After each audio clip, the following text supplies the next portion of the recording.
Goeie.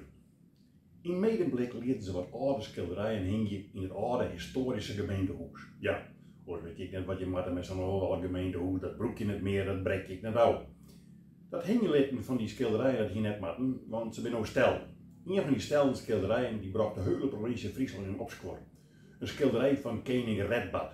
Ja, we weten net wanneer dat die binnen was, dat maakt vast 670 jaar best had, maar in zo'n joggentje rekken hij weer wij. En in de tussentijd weer de koning van het Friese Rijk dat van Antwerpen om Denemarken de hele kust beheerske.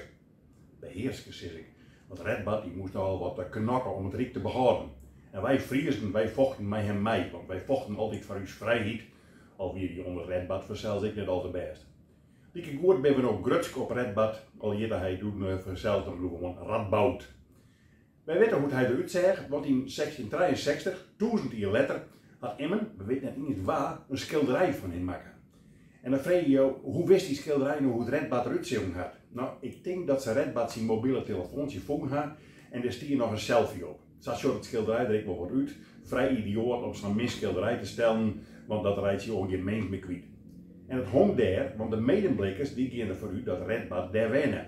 Dus maar het Fries Museum dwang mij een kopie van het striemen schilderij en lieke goed zelfs er op heden tegen Gutsbron. Ik denk trouwens dat het echte schilderij een week in Friesland is. Ja? Jacientburg verlet van bindende figuren en het lieder het mij geweld Redbad wie de Frieske verbinder. En dus neem ik onder dat deputaire Siebe Krol van EVP de inbraak op touwzet had en dat de schilderij door op het provinciehuis in zijn huisje hing.